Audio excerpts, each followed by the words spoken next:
परमेश्वर की आराधना कैसे करें? हमें पवित्र आराधना कैसे करनी चाहिए कि हम में से हर एक को शानदार दुल्हन चर्च का अनुभव प्राप्त होना चाहिए।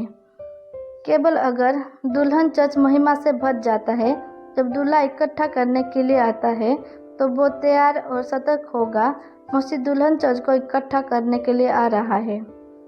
इसके बारे में परमेश्वर का वचन, जिसे हमारे प्रभु यीशु मसीह मत्ती 25:1-13 में कहते हैं, तब स्वर्ग का राज्य उन 10 कुंवारियों के समान होगा जो अपनी मशालें लेकर दूल्हे से भेंट करने को निकली। उनमें 5 मूर्ख और 5 समझदार थी।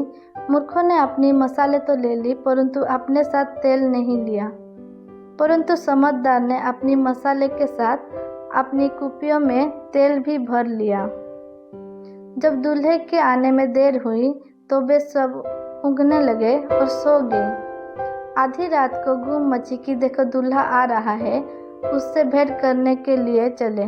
तब वे सब कुंवारियाँ उठकर अपने मसाले ठीक करने लगी।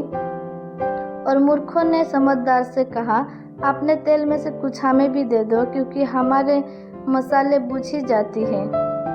परंतु समझदार ने उत्तर दिया कि कदाचित हमारे और तुम्हारे लिए पूरा ना हो। भला तो यह है कि तुम बेचने वाले के पास जाकर अपने लिए मोल ले लो। जब वे मोल लेने को जा रही थी तो दूल्हा आ पहुंचा, और जो तैयार थी वे उसके साथ ब्याह के घर में चली गई और द्वार बंद किया गया। उसके बाद वे दूसरी कुंवारियाँ भी आकर कहने लगी, हे स्वामी, हमारे लिए द्वार खोल दे। उसने उत्तर दिया कि मैं तुमसे सच कहता हूँ, मैं तुम्हें नहीं जानता। इसलिए जागते रहो, क्योंकि तुम ना उस दिन को जानते हो ना उस घड़ी को। हमें दुल्हन को चर्च को हमेशा हमारे दिलों के साथ सजग रहना चाहिए। यदि हमें इस तरीके से सतर्क रहना चाहिए तो तेल दीपक में कम नहीं होना चाहिए। हमें तेल में कमी के बिना उस तरीके से रहने के लिए हमें आत्मा में प्रतिदिन परमेश्वर की आराधना करनी चाहिए और सच्चाई में खुशी की ध्वनि के साथ हमें इसके उपस्थित से पहले आना चाहिए और उसकी आराधना करनी चाहिए।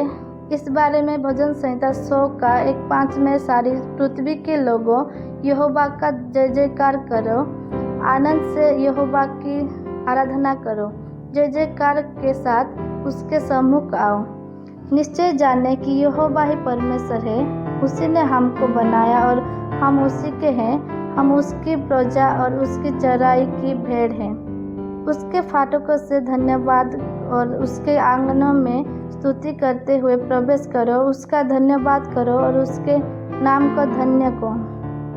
इस तरीके से यदि हम में से प्रत्येक परमेश्वर के प्रेम से अलग हुए बिना होगा तो परमेश्वर हमारी आत्मा को महिमान्वित करेगा और हमें एक शानदार दुल्हन चर्च, और जब दूल्हा बनेगा तो मसीह हमें इकट्ठा करने आएगा। हमें कुंवारी लड़कियां की तरह होना चाहिए जो तैयार है। हम तैयार रहे। अगर हम इस तरीके से तैयार होंगे तो मसीह दूल्हा हमें दुल्हन चर्च के अपने शादी के घर में बुलाएगा और हमें ले जाएगा और हमें खुश रखेगा, और वो हमारे साथ खुशी मनाएगा और हम मसीह के साथ रहेंगे और परमेश्वर की आराधना करेंगे। इस तरह से परमेश्वर की आराधना करना पवित्र आराधना है।